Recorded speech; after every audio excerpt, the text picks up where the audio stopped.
इस न्यूज के प्रायोजक हैं servo step power private limited, servo step for strong tomorrow और अयाज परफ्यूम्स। हमारे साथ गुरचरण सिंह राजू जी मौजूद हैं, जो कि प्रमुख समाज सेवी के रूप से पहचाने जाते हैं और कांग्रेस से इनका बड़ा पुराना ताल्लुक है। आज उन्होंने पत्रकारों को बुलाया है कनॉट प्लेस में, प्रेस कॉन्फ्रेंस की गई। जो अभी हाल ही में राहुल गांधी जी ने जो बयान दिया है अमेरिका में, दलित, सिख और अल्पसंख्यकों के खिलाफ बात कर रहे हैं कि बीजेपी के लोग के खिलाफ बयान गया है। इसी सिलसिले में हम बात करेंगे राजू जी से। राजू जी, हम जानना चाहेंगे कि जो प्रेस कॉन्फ्रेंस का खास मकसद क्या है आज का? सर, राहुल गांधी जी ने जो बयान अमेरिका में दिया है, मैं समझता हूँ, मैं उसका समर्थन करता हूँ। समर्थन इसलिए करता हूँ, कुछ मुद्दे हैं जिनके ऊपर मैंने बात रखी है, क्योंकि जो इस देश के अंदर हालात घट रहे हैं उन मुद्दों के ऊपर बात उन्होंने राहुल गांधी जी ने करी है। लेकिन आज को जो बीजेपी के लोग जो हैं तोड़ मरोड़ के उसके ऊपर प्रदर्शन करना, ये करना, इस तरह की बातें कर रहे हैं। तो मैं समझता हूँ ऐसी कोई उन्होंने गलत बात नहीं करी। उन्होंने कहा कि आज जो सिख हैं वो कड़ा पहनने के लिए और पगड़ी पहनने के लिए आज दिक्कत महसूस कर रहे हैं। आज उनके लिए कहीं आने और जाने के लिए दिक्कत महसूस हो रही है। कोई टोपी वाला जाता है तो उसके लिए दिक्कत महसूस हो रही है। अल्पसंख्यकों पर अत्याचार हो रहे हैं, ये उन्होंने बयान दिया है। तो ये बयान में कोई गलती नहीं की उन्होंने देने के लिए, मैं समझता हूँ। तो ये बयान ठीक बयान है और उसको जो लोग हैं उसको एक मुद्दा बनाने की कोशिश कर रहे हैं। तो मैं समझता हूँ जिस तरह राहुल गांधी जी ने जो मुद्दे कहे हैं, मैं उस पर कुछ मुद्दे आपको बता देता हूँ। जिस तरह बीजेपी ने जो काम किया कर्नाटक में, हरियाणा में, उत्तर प्रदेश, हरियाणा, कर्नाटक जैसे जगहों पर, जहाँ पर स्कूल, कॉलेज, इंस्टीट्यूट के अंदर एग्ज़ाम देने के लिए बच्चे जाते हैं, जो अमृतधारी हैं, जो अमृतधारी बच्चे हैं जिन्होंने अमृत छका हुआ है, उनको कृपान पहनने का भाई है और कड़ा कंगा पहनते हैं। और उनके ऊपर जब वो अंदर जाते हैं तो उनका कड़ा उतरवाया जाता है और पगड़ी पे भी विरोध किया जाता है कि पगड़ी उतार के जाओ जी, पगड़ी पहन के नहीं आ सकते, के अंदर कुछ हो सकता है। तो इस तरह की बातें करना मैं समझता हूँ निराधार है। गुरुद्वारा साहिब का सीधा दखल अंदाजी करना, ये बीजेपी का दर्शाता है। क्या दर्शाता है? क्योंकि जो हमारा तख्त साहब हैं, हजूर साहब और पटना साहब, उसके अंदर इन्होंने दखल अंदाजी कर अपने लोग वहाँ बैठा दिए। तो ये क्या दर्शाता है? तो गुरुद्वारों पे ऊपर अब कब्जा करने का जो प्रयास कर रहे हैं वो क्या चीज़ है? हरियाणा के अंदर जो SGPC का नाम से काम करती थी, आज उसको SGPC को तोड़ दिया गया।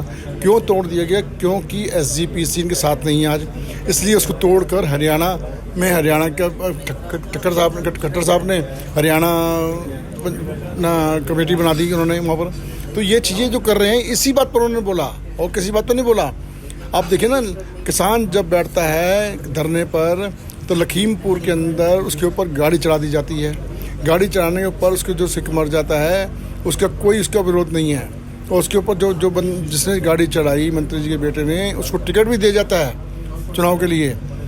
इस तरह भाजपा सांसद कंगना रनौत जी ने किसानों को आतंकवादी कहा, उसके लिए कोई बोलने वाला नहीं है।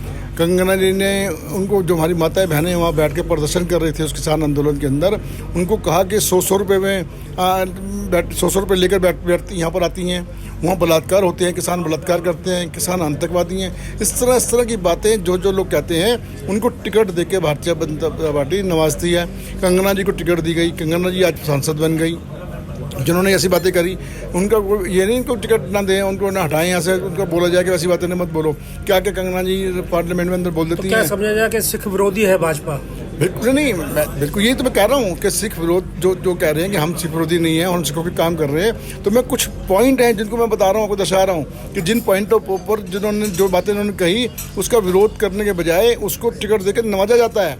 ये मैं कहना चाहता हूँ आपको। सिख विरोधी है ये खुद ही देखें ना कि जो बातें हैं ये सही हैं गलत हैं, जिसको हम दर्शा रहे हैं आपके सामने। यही बातें तो कह रहे हैं कि जो उन्होंने कही है उन्होंने। भाजपा के चुनाव रैली के अंदर एक उनके सिख नेता ने ये कहा कि गुरुद्वारे जो है नासूर हैं। बताइए आप, गुरुद्वारे नासूर कैसे कह सकते हैं लोग? जो गुरुद्वारों ने कोरोना काल के अंदर जितनी मदद करी, गुरुद्वारों ने जब भी कोई आपदा हिंदुस्तान के अंदर आई है, उस आपदा के अंदर गुरुद्वारों ने और सिखों ने बढ़ चढ़ कर काम करने का प्रयास किया। और लोगों ने भी किया, मैं ये नहीं कहता और लोगों ने नहीं किया। तो मैं तो ये बातें दर्शा रहा हूँ कि जो राहुल जी ने बातें कही हैं अल्पसंख्यकों के लिए, कि अल्पसंख्यक हर तरह से आज डरा से महसूस कर रहा है अपने आप को। ये बात उन्होंने कही है कि जो सिख है वो पगड़ी और कड़े के लिए भी दिक्कत महसूस कर रहा है कि कहीं पहन के कहाँ जाऊँ मैं अंदर, तो ये रोक लिया जाता है। इस वजह से उन्होंने कहा, उन्होंने किसी को दूसरी तरह से बात करने की बात नहीं करी उन्होंने। दिल्ली मेट्रो के अंदर आप जाइए, आप सिखों के कड़े उतरवा लिए जाते हैं, कभी पगड़ी पे बात उठाई जाती है। आपने कई बार उसमें सोशल मीडिया में ये चीज़ें आपने देखी होंगी कि जो सोशल मीडिया चलती रहती हैं बातें, तो ये चीज़ें जो हैं ये दर्शाती हैं। इसलिए राहुल जी ने वहाँ पर ये बात कही है। तो मैं समझता हूँ कोई ऐसी बुरी बात उन्होंने नहीं कही है। भारत हम चाहते हैं, भारत एक गुलदस्ता है, उस गुलदस्ते के अंदर हम सब लोग मिलकर रहते हैं और सब लोग से पहले मिलकर रह रहे थे। लेकिन अब आकर जो है जिस तरह की बातें यहाँ पर करने शुरू कर दी हैं, हिंदू मुसलमान सिख ईसाई, ये बातें मैं समझता हूँ ये होनी नहीं चाहिए। हम इस देश के सब बाशिंदे हैं, इस देश सबका देश है, इस देश के अंदर सबको रहने का अधिकार है। ये देश की आज़ादी के लिए सब ने अपनी कुर्बानियाँ की हैं, किसी ने कम किया किसी ने ज़्यादा की है, लेकिन कुर्बानियाँ सब ने की है, तब ये देश आज़ाद हुआ है। तो हम चाहते हैं कि सब मिला जुला जो हमारा देश है, ये गुलदस्ता है अलग अलग फूलों का, ये बिल्कुल बना रहे। इसको खिलाइए मत, इसको गिराइए मत, इसको बिखेरिए मत, जिससे कि ये देश कमज़ोर हो। ये देश को मजबूत करने का काम कीजिए। आज आप बैठे हैं, आज आपको लोगों ने ताकत दी है, तो मैं समझता हूँ उस ताकत का इस्तेमाल लोगों की भलाई के लिए होना चाहिए, लोगों की अच्छाई के लिए काम होना चाहिए। ये हम कहना चाहते हैं।